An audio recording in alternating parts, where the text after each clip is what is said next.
level has recently increased.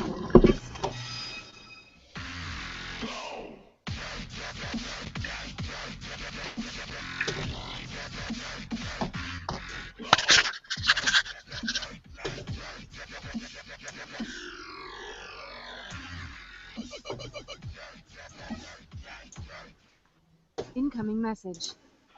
Good evening and welcome to Behind the Scanner. Hosts for tonight are Andrew Krug from Virginia,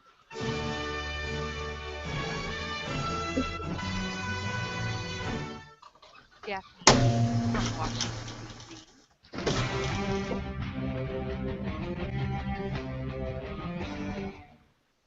Jorge Pedrero from Mexico City. I was working in the lab late one night when my eyes beheld an eerie... Our special guests tonight are Jeana Steinborn and Melanie Denyer. Welcome to the show, ladies. The Q&A tool is enabled for tonight's broadcast. Submit your questions throughout the show and we'll ask as many as time allows. If you know someone who would make a great guest, submit their information to us at bit.ly/BTS_guest. Finally, you can watch past episodes and subscribe to our channel at youtube.com/behindthescanner. And now, your hosts of Behind the Scanner. Trick or treat, agents! Yes, it is that kind of evening. We're getting lots of tricks tonight. Anyway, hi, welcome to episode 27 of Behind the Scanner. Now, we've got London calling us tonight. Our first guest is Melanie Denyer from the home of Buckingham Palace. Welcome, Melanie. Hiya. Welcome, Melanie. Don't you love Jorge's costume? He's so good. I think he's a ghost. The Invisible Man. Yes. Love your get-up. All right. Well, Melanie, you're a truly multifaceted person, I've noticed. And I don't know if we should begin with food, but it's my favorite topic. Your advocacy or Paris, another very favorite place of mine. Although since this is our Halloween show, let's talk about food and treats first.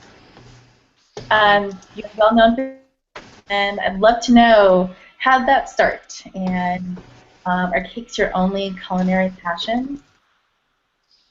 Well, I have long been cooking. I started when I was 15, mainly because my father was fairly unreconstructed and decided that somebody had to do the cooking, assuming that he and my mother weren't going to be getting back together, which was, you know, one of those things. And so my first love was savouries, cooking family meals, and generally exploring the kitchen and making things up if I had no proper training or teaching. But then beyond that, for me, the cake started when I was diagnosed with celiac. And I kept on finding I couldn't get decent gluten-free stuff. And from there, I started baking because I figured it couldn't be that hard. And the rest, I guess, is history, because my husband then said I needed to open a shop. Wow. Yum. Okay. And everything. I bet your husband doesn't go hungry then, how's it? Nobody in this house goes hungry, no. Excellent. Well, as Daphne mentioned, you do advocacy work. Particularly, you rail against the stigma of borderline personality disorder. All my life, I personally have been fighting the stigma of having ADHD. You know, people hear a clinical term and immediately they tend to think that it's the exaggerated characterizations that are portrayed in the media and all the extreme cases of that are out there, and that sadly tints things negatively. You actually have borderline personality disorder. Can you educate us a little bit on what that is and what you do to try to break the conception that most people have of it? Borderline personality disorder, it's a pretty unpleasant psychiatric condition. It involves having your emotional responses and indeed your simple emotional perceptions being, if you like, slightly out of whack, exaggerated, you know, switched up to 11 is a phrase I'll often use to describe it. It's something where I can be up 1 minute, down the next, and then back up again within 20 minutes, and where sometimes what I'm feeling simply gets to be so much, I can't see one thing from the other, and it all goes completely mad and can end up in self-harm, suicide attempts, that kind of thing. So, as you can imagine, it's not the most pleasant condition to have, and in addition, there is stigma generally around mental health issues in this country and perhaps all over the place. I can only really speak for this country. So ever since, I suppose, August last year, where we held something called the Depressed Cake Shop here at my shop in London, where we made nothing but grey cakes to get people talking about mental health issues. Because a grey cake is a grey cake. It looks weird, so people do just say, what on earth is this cake doing being made with grey icing or whatever? And so after that, we needed somebody who was prepared to talk, in fact, and say that they had a mental illness and that they were a normal person nonetheless. And since then, therefore, there's been a number of issues where I've been asked to come on and do interviews on the radio, on the TV, and, you know, the press. And I'll do that because somebody needs to be prepared to say, I am ill, and you can take me or leave me, but I look like a normal human being. Perhaps other people with mental illnesses are normal human beings too, or that normal human being there has an illness and you could be sympathetic and help them. I guess that's what I do. God, that's amazing. Wow. Yeah. Now, one of the most powerful aspects about the show is goofy and amateur as it can be. So we have real people who are willing to come on and share your strengths and weaknesses with our audience. And how has Ingress helped you in dealing with your... With my mental health, it has helped because since I started playing, my diagnosis has been out there. I've not hidden it, and I have had nothing but acceptance and love from my teammates. They are there, they support me, they're absolutely amazing. They don't care that I have a diagnosis. What matters to them is that I am who I am and I do what I do, and I am their friend. And Ingress is an amazing power for good, I've found. Yeah, it's also very accepting, and it doesn't really matter where you come from or what you do, who you are. It sort of breaks down all those barriers, which is pretty cool. So, all right, let's get a little silly now. So, oh yeah, talk French to me, baby. When, where, how, and why did you learn to speak the language of love? Oh, it was a school thing. It turned out I was good at it at school, and so, you know, as you do, I had no clue what I wanted to do in life, so I decided, well, fine, I'm going to study languages because it can't do me any harm. You know, language is going to be useful somewhere, so I did languages at university, and that meant having to go out, therefore, to France and spend a year abroad. And while I was there, I fell in love with a Frenchman. So as soon as I finished my degree, I went back out to France, worked there for L'Oréal and a couple of other companies. And while it didn't work out with the Frenchman in the end, and I've come back to this country, the French has stayed with me. And again, one of the other things I love about Ingress is the whole international side of it and being able to play with foreign players. We had so many French and Belgian, for example, who came over for Inheritus. It's lovely to get to use the languages and enjoy that side of it. So very cool. And, well, speaking of love, I love how your London Resistance tradition of making newly minted level 8 agents organize an op. What was your mission, and how did the tradition get started in the first place? The tradition got started in the first place because there was a need to get people going out and doing something. Before the new levels came in, once you hit 8, you could lose players because there wasn't anything else to do, potentially. There had to be some way of keeping people going. So you might organise a roll, get a load of people together to build an 8 farm, that's fine. You might try and build big fields, you might try doing field art.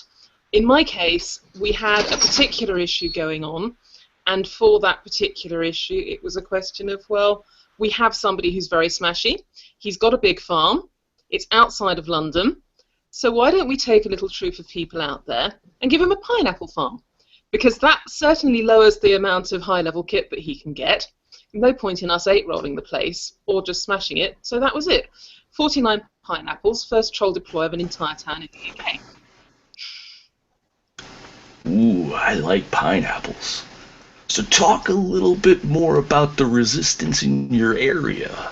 You said that you owe your livelihood to the Resistance brothers and sisters. Can you elaborate a little bit on that? I can, and it's not just the resistance in my area.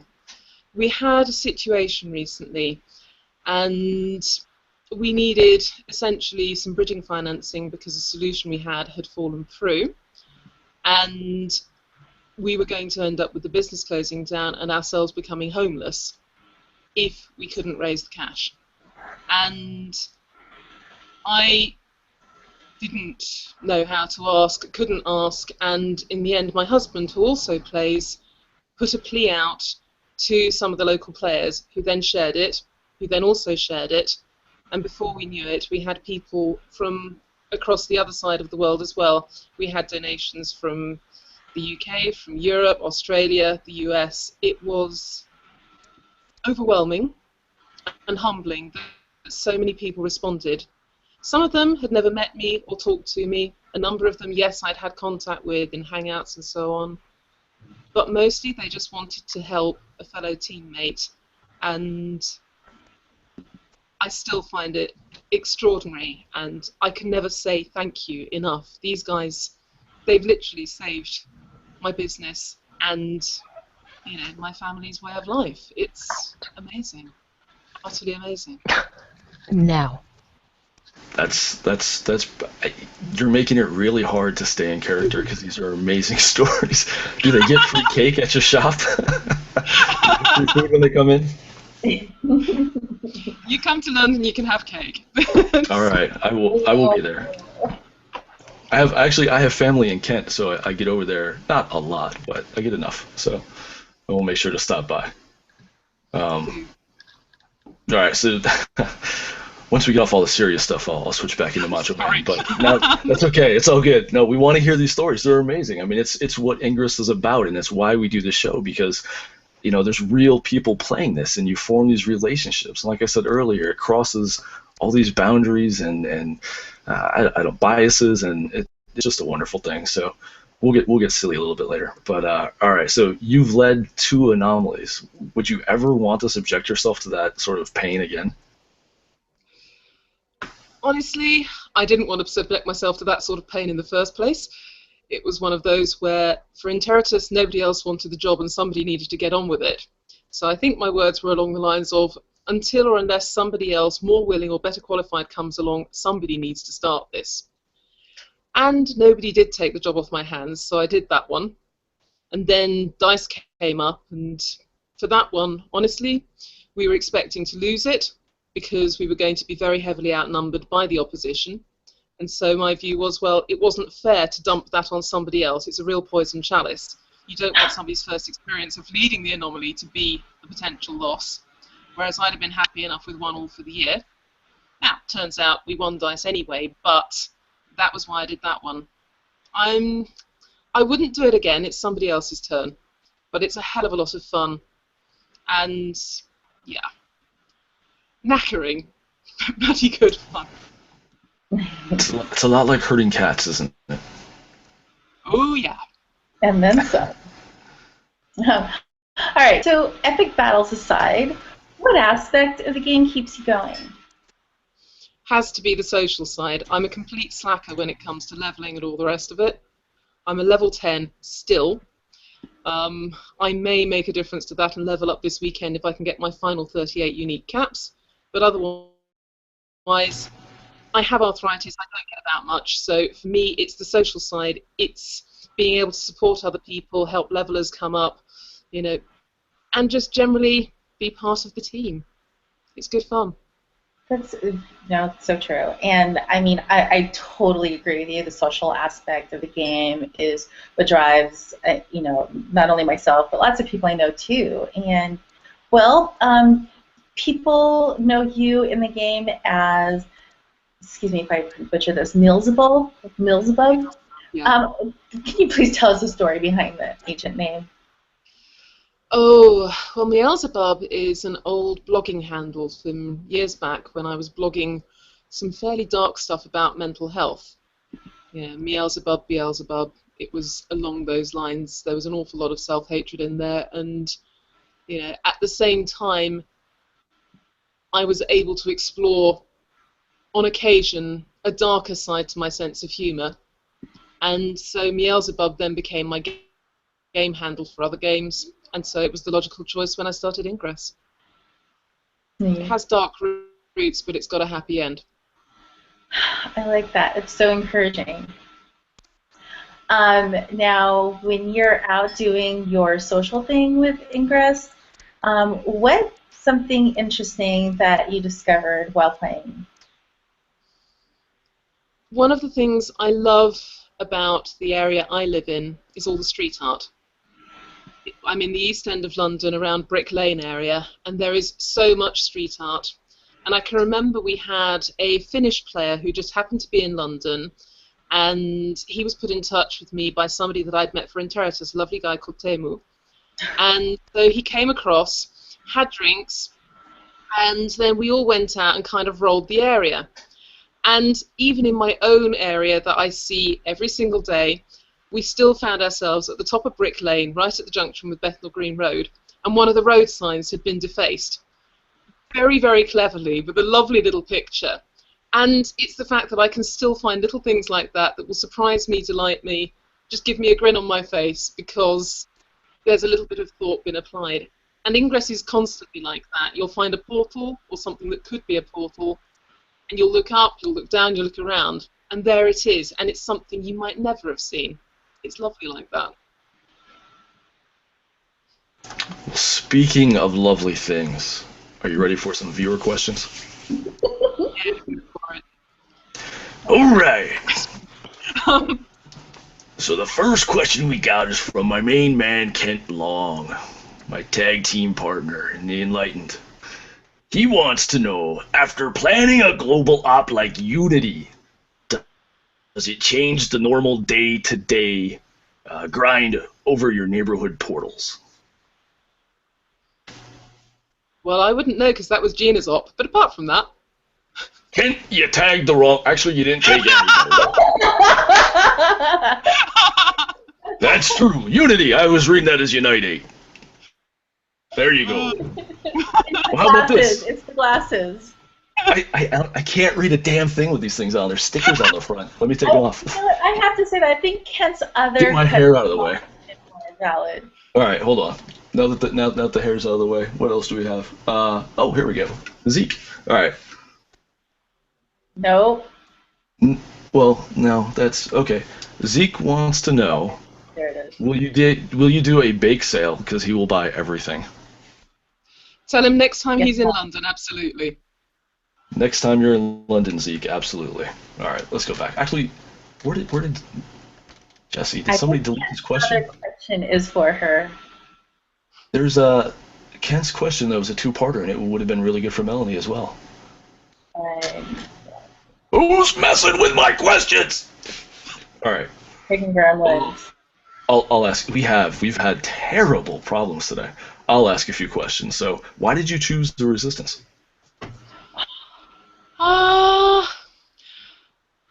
Because I look terrible in green. I can be that shallow, I'm sorry. I look far better in blue. But also because I have nothing against the Shapers so long as they tell us why they're trying to evolve us and in what direction. For as long as they're not prepared to talk to us, well, I'd rather resist. That we will accept that as an appropriate response.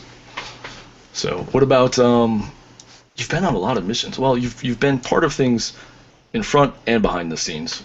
What has been your favorite, I guess, experience? I won't say mission, but what's been your favorite experience to date? My favorite experience to date.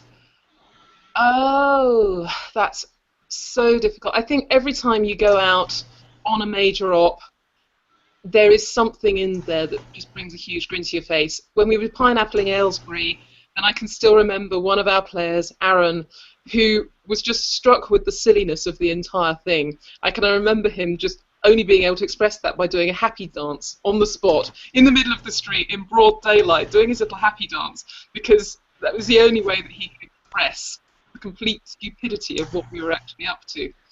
That was one lovely moment. Likewise, when we did Blue Canary, I can still remember the groan. That was quite fun too, and the response to that was just extraordinarily funny. It was just one of those things where, yeah, I really quite enjoyed that one. Just the silliness and the comments that came after it more than anything else. But the nice stuff, you know, we had 35 of us all just completely let rip on Canary Wharf, and that in itself was just a hell of a lot of fun. So, mind, always. I can imagine. All right, well, we do have a question from Kira Cage. Make sure you read the damn thing. What are your thoughts on the triple drop rate on enemy portals?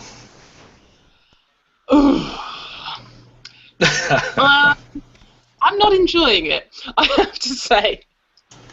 Generally speaking, my area is pretty damn blue. So, as a result, I'm not enjoying the fact that people are just getting the ammo to kill the farm. On the other hand, yes, we have on occasion getting our portals green and farming them. It's, I don't know. I can see why they've done it. I'm not a huge fan, though. All right, fair enough. All right, well, I found Kent's other question, and it was directed towards Melanie, but I think it also applies to you as well. So, Jesse, stop messing with my questions! All right, knowing that you can inspire agents in other countries to make megafields, is there a change in the way that you prioritize your time? Because you've been part of missions, and maybe not megafields, but being involved in things behind the scenes and planning and all that. Do you change the way you basically play now? No, not at all. I have my everyday game, which is just me tootling around the place, making things blue, making sure that the place is nicely linked up, fielded and so on, going around playing with my son or my husband. Then there are the ops, and that I've never changed at all, because my way of dealing with these things and getting people involved is to ask nicely and just motivate people by being a decent person, using humour or whatever. That's always been my style, so nothing really changed. It's just the scale of things that changes and the amount of headaches and hangouts you end up with. That's not really fair, though. You're a nice person, and you bake, and you cook, and you're kind of funny, and you dress like a pirate, so, man. You can blame Jim Verity for my pirate costume. I asked for hints on what I should be wearing, and he said, you have to be a pirate wench. So, a pirate wench I am. A pirate wench, I love it. It's great. It's great. All right, I think before there's no accidents, just happy little happenings. So we previewed Kent's question for Melanie so she could be prepared. That's all it was. All right, let's end the viewer questions segment, Melanie. Thank you for being a guest. But before you go, we want to give you 60 seconds to give a shout out to whoever you want, or rail against something that you want, or use it as your personal soapbox. So the next minute is yours. Okay then. 60 seconds. That's a horribly tough one. Shout outs obviously to the London Resistance, and there are too many of you for me to go mentioning you all by name. Many thanks obviously to Jim Verity Bolokovsky for the costume recommendation, to Angel Moon for helping me with the costume, because otherwise it wouldn't have happened. Better be a shout out to my husband for putting up with me and helping me sort out some of the technical issues that we were having this evening. To my son, who has finally made level 8 and is really very happy about all of that. He's only 8 years old, so it's a big deal.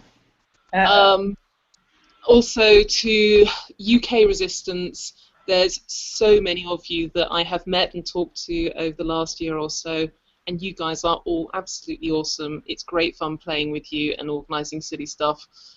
Thank you also to everyone who has been so incredibly helpful for the anomalies. You know, and finally, for me, big shout out to all of those people around the world who helped save Suzzle, because you have no idea how much that means to me, and I can never say thank you enough.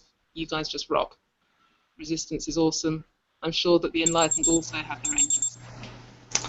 That was perfect. Most people don't even take up the full 60 seconds. And actually, you know what, before we go, our very own Kelly Colton would like to ask you a question, and I'm not sure if she's being serious or not. She says that she is. She's generally curious, so don't take this as a slight. One of her favorite things while visiting London was all the great kinds of tea that are available. See, over here we drink lots and lots of coffee. So I guess she wants to know, do you like tea? And if so, what kind? Give her some tips on things she can try.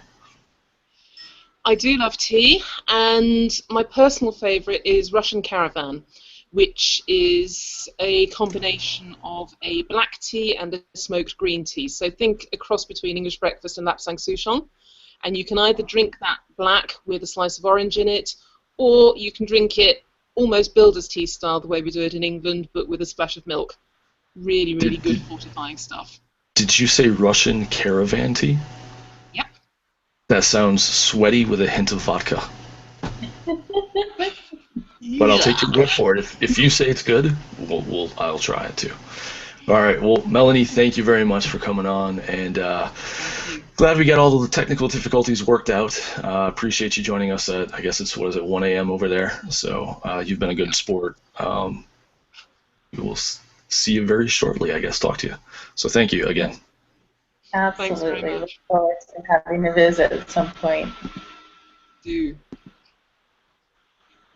All right. Well, before we introduce our next guest, we have a special segment that we started last week. We call it the Code of the Show. So Niantic has been kind enough. Oh, there we go. We apparently have a train coming, or maybe that was Daphne. I'm not sure, but Niantic has been nice enough to give us some codes that you can share and reshare. Hey, we don't know how many. It might be for 50 redeems. It might be for 50,000 redeems. We don't know what's in them. It's a mystery. Trick or treat. So here you go. This is the code of the show. Where did it go, man? It didn't show up, did it? Let's try that again. I tell you. Halloween, right? It's amazing. All the fun stuff. Let's try that. There we go. Did that show up? Oh, there it is. Hey, it's delayed, but it's there. All right. So we'll leave that up for a couple seconds while people jot that down.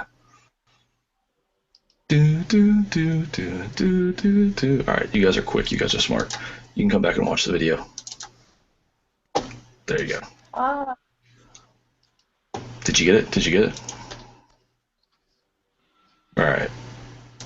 Well, Daphne, why don't you take it away with our next guest? Yes, our next guest may have earned the nickname is Unity this past weekend, but we will call her Jeana. Please welcome Agent Juliet to the show. Yeah, Juliet. Hello. Welcome to the show. And you too, thank you for joining us late at night and working through all the technical problems. We really appreciate it. So, all right, let's just jump right into it. So, you call yourself a hardcore gamer. What is your experience and why do you claim that title? I don't know. I've gamed for a very long time, actually. I got interested in PC games when I was about 6. I pulled apart my grandmother's Commodore 64 and put it back together. Nice. So she was happy about that. Yeah, not probably so much, but so then after that point, I just started making my own games out of like the card games that they already had on it. And yeah, I've stuck with PC games, tabletop, trading card. I am a gym leader for Pokemon, so lots of Pokemon in my house. I did beta testing for World of Warcraft because I'm a nerd and went from vanilla all the way up through Mists of Pandaria, and then I found Ingress, and that's where I'm at now. Wait. What? So, World of Warcraft. What was your? God, it's been like 5 years since I played it, and I can't even think, even though it took up like 4 years of my life. What was your class, and were you Horde or Alliance? I was Alliance, and I was Boomkin, and I was Hardcore Raider. Very nice. Now, you have to explain what Boomkin is for those that didn't play World of Warcraft. Boomkin is a druid, and it's DPS druid, and it shifts into this giant, ugly, owl-looking thing. I don't even know how to explain it. It's called a moonkin, but we call it Boomkin because you boom stuff by blowing things up. I there's a correlation between people that played WoW and whether they were Horde or Alliance, and whether if they joined Enlightened or Resistance. Because I played Alliance, I was a Paladin, also very Enlightened. Now that I think about it. And, No, I've thought about that a lot. Interesting. Yeah. Maybe we'll put a survey up after this and just see. You So should, definitely. Because I want to know too. Because I think there's a correlation. I think there is. I think there would be. Sorry. All right, go ahead, Daphne. My apologies. All right. So getting back to work. Now, Jeana, your occupation on G Plus is listed as Game Master. You get paid to play games for a living, and how does one fall into that line of work, and how can I implement that, especially for Ingress? Yes, I actually get paid to play games. We have a social gaming lounge in Milwaukee, Oregon called the Game Room that we play at. I actually just applied for it through Craigslist and mentioned the fact that I play Ingress and have a large Ingress community in Milwaukee. Got a reply back, and yes, I am. So at that point, just went in and talked to him. My job is mostly just bringing in people to play different games, people to host different games. Every Thursday night, we do a Dungeons and Dragons, is what we're playing right now, the new edition.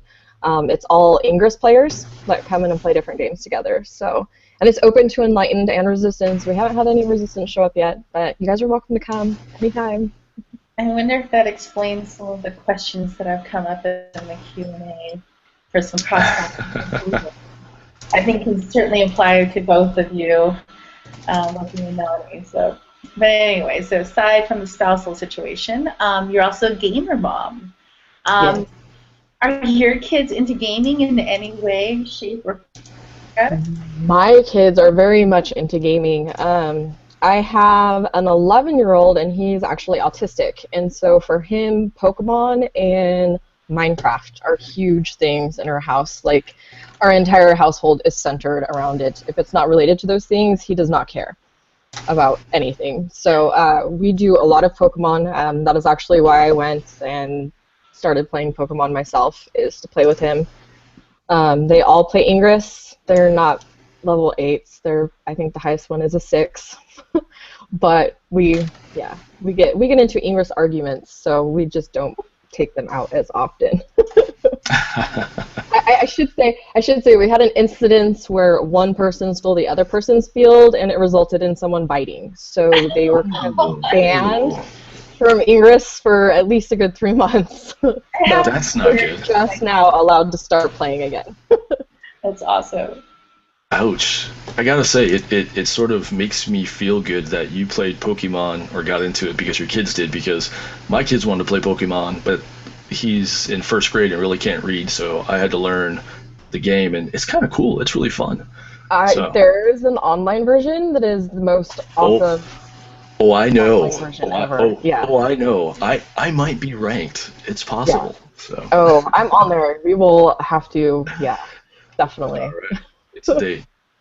So, all right. You are too hot to handle and too cold to hold. You used to have a Twitter account with over 600,000 followers. Do tell. What did you do? My Twitter handle was Death's Kiss. I am really into heavy metal music, a lot more like folk metal type music, and I actually had a Twitter account where I went to concerts and just interviewed the bands. So yeah, it was all just, 140 character questions, and they had to give 140 character answers to the questions, and that's what I did for about 3 years. But as my kids got older, going to concerts and stuff, not as easy. So, and I will say, best band ever to have beer with is Lamb of God, hands down. Okay. Surprise me. Yeah. Now, it's got to be a little crazy to have that many people follow you. However, you seem a little mad. What are some of the craziest things you've done while playing Ingress? I don't know. I do a lot of crazy stuff. When I play, I guess my focus isn't always just blowing stuff up and making it green. The town we live in is mostly green. There's not a lot. Well, more recently we've had more back and forth. So you kind of have to get creative out here to do interesting things. So oftentimes it's included sitting on, L8 portals for like 3 hours at a time, blowing them up with level 1 bursters.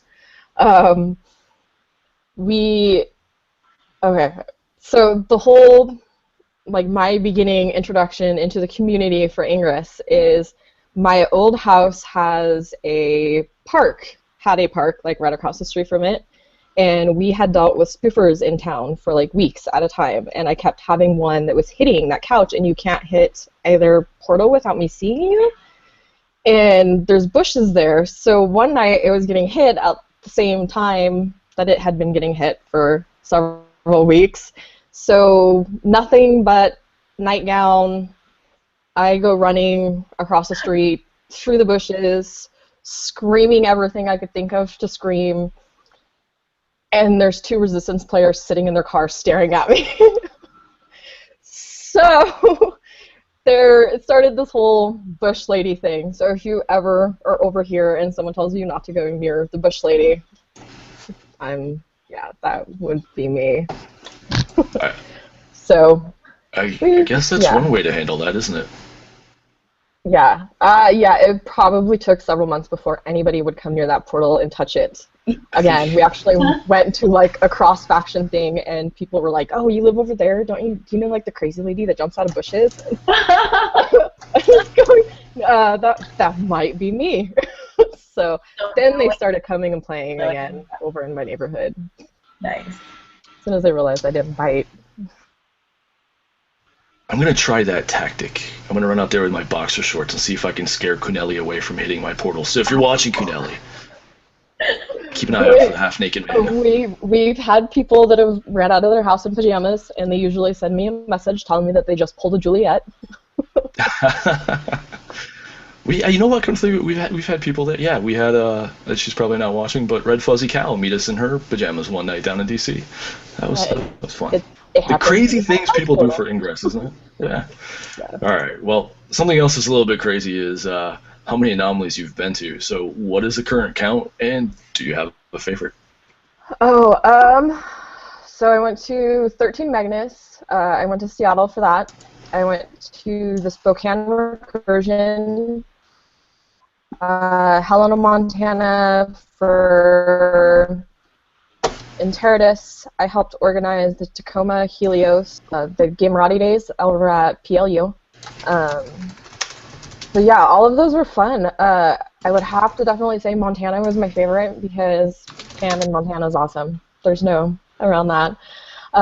Also though, that was the first and only anomaly actually that I've had one of my children attend with me.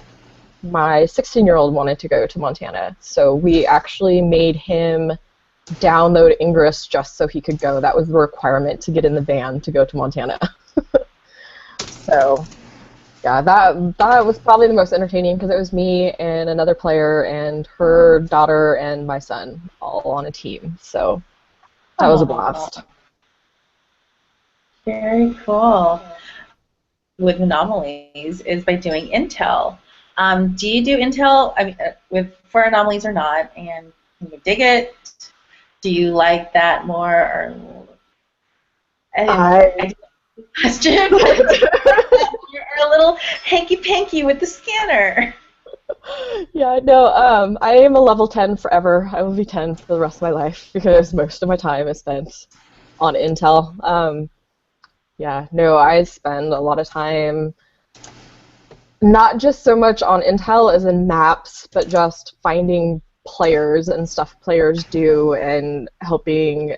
Like a big thing for me is, if someone needs a player somewhere, just helping connect players together, I guess, is something that I really enjoy doing. So I spend a lot of time doing that. Not as much time with my scanner as I would like to. Understand. That may have been my question. I can dig it. Hanky panky, like it. That's why it wasn't coming out of her, right? Well, we know what. Never mind, we won't go there. Anyway, all right, moving on. All right. So why don't you talk to us a little about your cross-faction relations? Is Portland in Portland? How are things between the Blues and the Greens? Portland right now, cross faction is kind of tense. That's getting better. We have players from both sides reaching out. Vancouver is a smaller community north of Portland. We just actually had our first Vancouver-specific cross-faction beergrass meetup, which went very well, as we're slowly getting more resistance agents up here.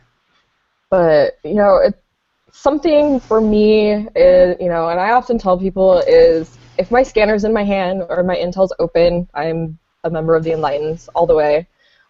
When I put those down, I'm a person that plays Ingress, and I've got many friends on both sides. So, because I just really enjoy the game, and we might be on the opposite team, but we still have a commonality of a love of an awesome game. Right on.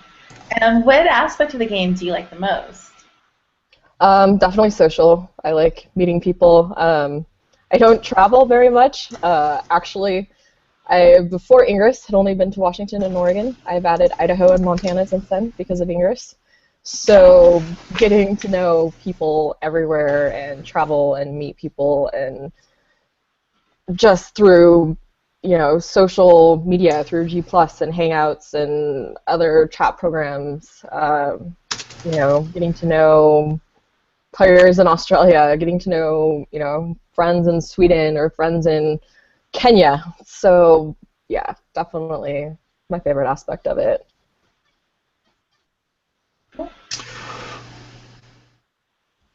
Well, Go ahead. No, you ladies first. Go ahead. All right. So I do have a question, though, about Portland. Is it true that the dream of the 90s are alive there? Portland. I hope so. Portland is amazing. If you ever come to Portland, you must hit the toilet. We have a toilet portal. And you must hit it. That is the tradition. Anytime you come to Portland and you ask where to go, you will be sent to the Portland Porta Potty. I was just in Portland. The only toilet I hit was after eating voodoo donuts. Yeah, that would be bad. I don't eat there. I'm allergic to everything, including donuts. Oh, well. You recently spearheaded the Enlightened mission Unity. Oh, yeah! Now that it's over, can you divulge a little more about how did you do it, and what was it like coordinating something globally? Unity was absolute insanity the entire time. It kind of just started, locally we have different tadpole groups. We have a tadpole boot camp.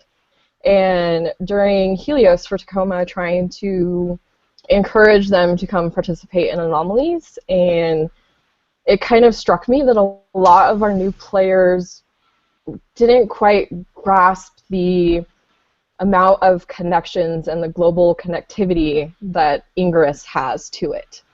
And so I just kind of started thinking of, well, how can you show players that you might be just this player sitting in Portland or Vancouver, but you can connect through the entire world through this game. And my idea basically was, what happens if we get everybody together making fields? And so I kind of reached out to a small chat room that I was in with a couple different players from different states, and they just jumped all over the idea right off the bat. So I kind of went with it, and then started thinking of when making fields and trying to prove to someone that the world's connected, what's the easiest way to do it? And my first thought was, well, what if we get new players involved, get newer teams, participating in this, and try to mix it up with newer faces and older faces, and just get a ton of new teams going and give new people a chance, as to work with people that have the experience and to learn from them. And the biggest thing when deciding on how to run the fields was letting local teams handle their own fields, because nobody knows their local area better than a local person. So much easier, less work for me. Most of my job was honestly just telling people the idea and saying go with it and letting them do what they needed to do to build their teams. So I didn't do much other than answer a lot of hangouts and talk to a lot of people. And the day of, I think the best experience was, we had created hangouts for each continent, and to have, a team in one state being like, oh shoot, this link just shot in from another state, I don't have anyone from over there. Well, they're in a chat room with, someone who happens to be from that state. So even some of the states that didn't directly participate were still helping clear links for other states that did get fields up, and just watching, the working together. We had, codes for people with viruses or needing viruses flying back and forth from state to state and country to country, and that was just watching that, I guess, was the most amazing experience ever. So I might have had the idea to do it, but everyone else is what made this such an awesome experience for me, because I just got to sit back and watch everything. Yeah, it was pretty cool to see it happen and see you formulate the plan from the ground. And yeah, I will add that Andrew helped quite a bit with that, because contacting people around the world right off the bat, and they're just going, "Who are you? I don't know who you are." So. Yeah, great job. That's really amazing work. Speaking of crazy, are you ready to go off the third buckle and hit the viewer questions? Yeah. All right. Oh my God, he's risen from the dead. Jorge Padreo has joined us, everybody. He has risen from. Literally, there he is. Get a load of that. Hey. Jesse, you gotta show Jorge. There he is. My goodness! Wow. Don't worry. That's you look a little pale, brother. You look a little Hank Johnson, maybe. To look a little match. Thank you. All right, where are we at? Viewer Sorry questions. guys for being so late, but I broke a light bulb and everything. Oh my God. We understand digging out of the grave can take some time, especially when they bury you 6 feet deep. Yeah. All right, where were we? Viewer questions. Let's see here. We're going to Jeana. I don't know if you're single or not, but you've got like 5 marriage proposals. Yes, I'm single, but no, I'm not looking for marriage. Zeke would like to marry you, and Kent Long would like to be a brother, husband. I'm not really. Oh, okay. Get in line, guys. That works. So, all right. Kira Cage also wants to ask you the same question about drop rates. What do you think about them? Blues farming green farms, or making green farms, and greens making blue farms, and cats and dogs sleeping together, and the whole world's going nuts. Oh, it's been insane. Locally, it has just been an insane mess with the drop rates and flipping of farms, and it's been entertaining, though, because, yeah, just watching people come up with some pretty darn creative ideas using and preventing others from using, and, yeah, so I'm definitely not a fan. It should go away very soon, but I will be glad for the world to return to normal. It'll be nice. I think November 17th, 16th? Yeah. Good times. All right, what else do we got here? We got, Kent Long's question. Where did it go? Jesse, you're messing with my questions again. And somebody's phone's ringing. What's going on? All right. That is my wake my friend up because he needs to go to work alarm. Oh, you should wake him up. All right, so I didn't start your wake. We're good. the question I originally asked to Melanie that was supposed to be yours, but so you got a sneak preview of it. Here you go. After planning a global op like Unity, does it change the normal day-to-day grind over your neighborhood portals? No. Mostly anything I hit is in my neighborhood. I kind of live in a nice little remote part of my town, and I don't get a lot of visitors down here, so mostly I just have coffee and hack my portal. that doesn't change. I still need coffee, or well, not coffee. I drink Pepsi. Pepsi is my version of drinking coffee because coffee is a very bad idea. So I drink my Pepsi and sit on my park bench and hack a portal every morning. That's my calming Zen moment in the morning because it overlooks the river. So I respectfully disagree. If coffee's bad, I don't want to be right. Coffee for me is probably 10 to 12 hours of pinging from walls. Ooh. There's nothing wrong with that. It's been known to result in me hiking mountains in flip-flops, so we just try to avoid it.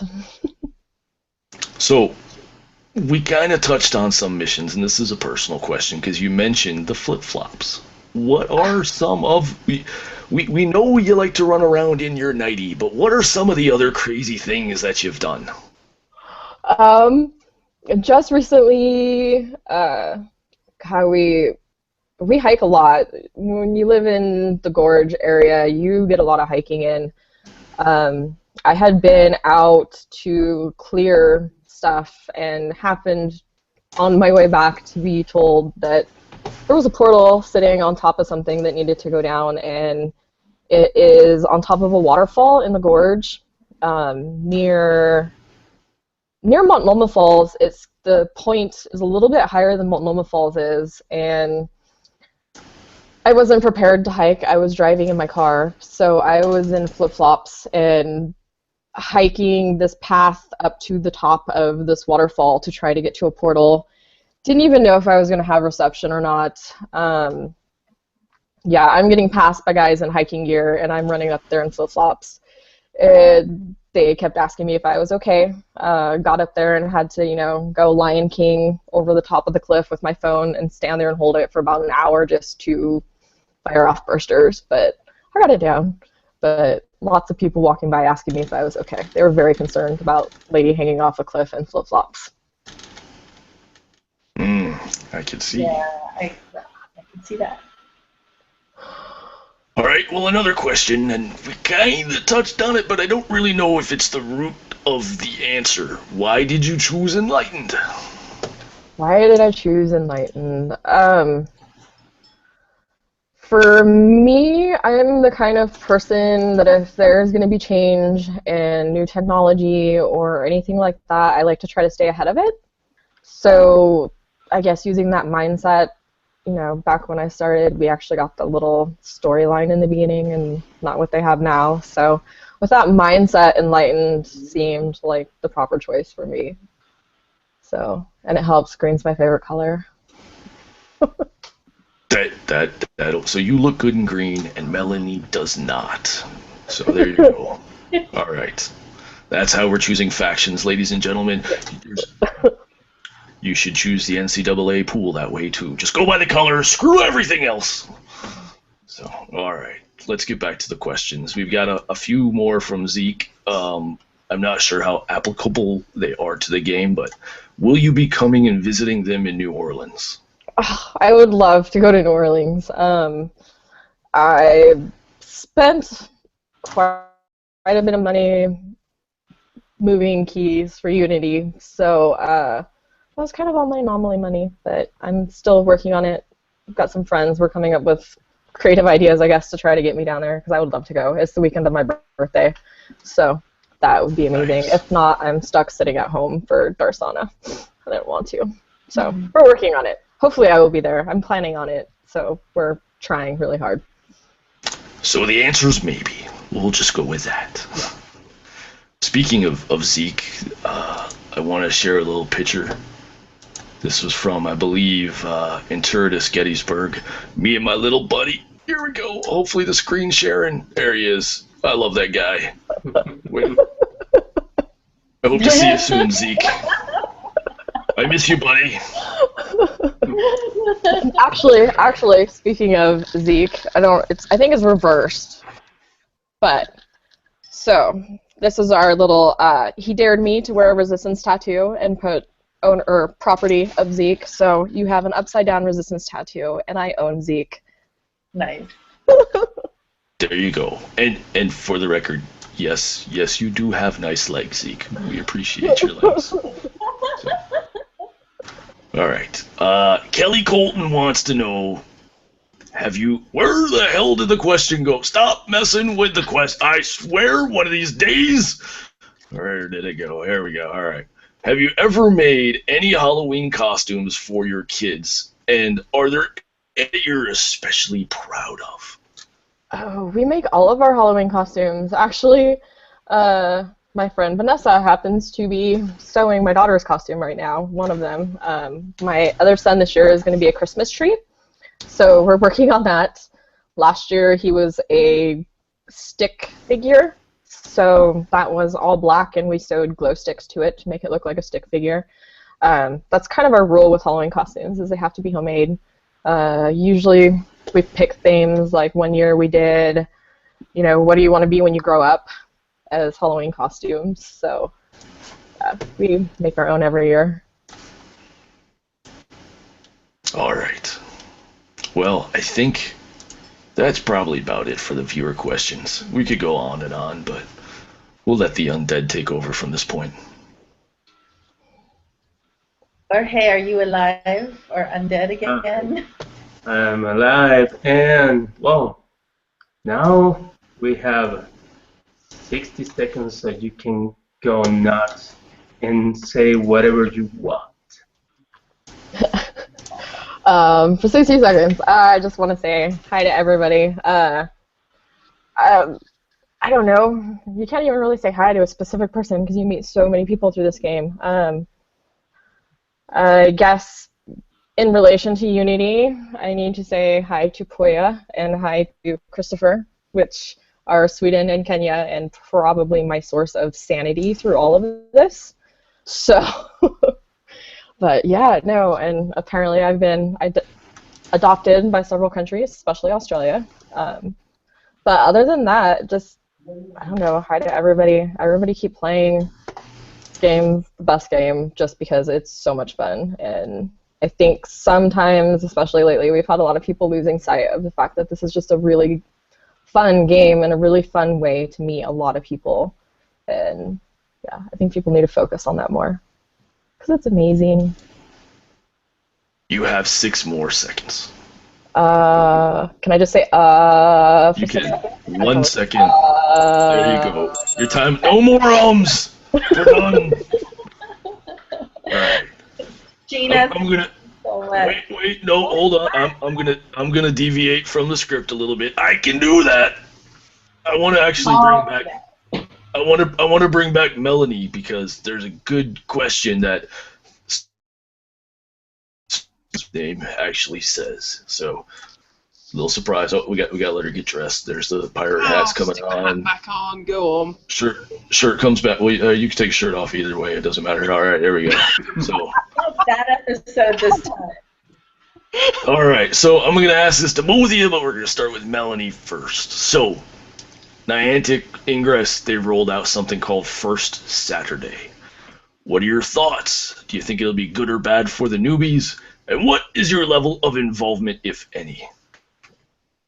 Melanie. I think it's going to be fantastic for new players, give them a chance to hook up with their local community, and also to see that the guys on the other side are also human beings, and perhaps, I don't know, this may just me being hopefully over-optimistic, but I'd like to see a bit less trolling in comms and a bit more friendly collaboration and, people talking to each other and being nice, maybe. Frogs are humans too, we know that. Frogs are humans. Okay, we'll go with it. And before I ask the same question to Jeana, Donald Thomas has a question for you, Melanie, and it came in a little bit late. Anyway, because it's interesting. Between the two of you, meaning you and your husband, because your husband plays, do you set little goals or competitions to keep each other, fight each other, keep each other interested, keep the game going on? Or do you just kind of do whatever? Honestly, because I've been playing that much longer than my husband, it's kind of a non-issue. The biggest thing that we had to do was get our son up to level 8 because my husband wasn't allowed to hit 8 until Harvey did. So Harvey and I did a marathon 420 KAP day a couple of weeks back just to get him to 8 so his father could 8. without worrying about family diplomacy, which... So she sets the rules, and she bakes, and she keeps the peace. Excellent. All right. So Jeana, same question to you. First Saturdays, are there any in your area? What do you think of them? We are going to have one in Portland. I'm actually really excited. We have run similar events in the past that are just player organized and set them up. We did a First Friday one down in Portland, and it went pretty well. So I'm hoping this kind of eases, I guess, some of the cross-faction tension that we have in our area right now. So yeah, that's, I guess, the thing I look the most forward to, and is just getting players actually playing together in the community here instead of, yeah, lots of not so nice banter going back and forth. It'd be nice to get around that for a little bit. Will you be attending in your nightgown? No. Okay. I do, however, have an amazing rainbow skirt and fuzzy green leg warmers. I have, the Macho Man is at a loss for words. I don't know what to say to that. Usually most anomalies you can find pictures of me running around in my rainbow skirt and fuzzy green leg warmers, but... Oh, alrighty then. Yeah. Alright, we're done! We're getting out of here! Oh yeah! Take it away! Ladies, thank you both so much for being on here tonight. It was such a pleasure. No pillow fights, at least not on the air, but who knows? BTS After Dark. It's gonna be one of those kind of shows, I see. Alright, stick around for the pay-per-view of it live after this. Thank you everyone for watching this special show, and have a good Halloween. Thank you, guests, for joining us from the four corners of the earth. Portland and London couldn't be further apart, I don't think, if they tried. It's been a good night. You've been sports. Thank you. Alright, see if I can do this and things not screw up again. Oh, there we go. Oh, yeah.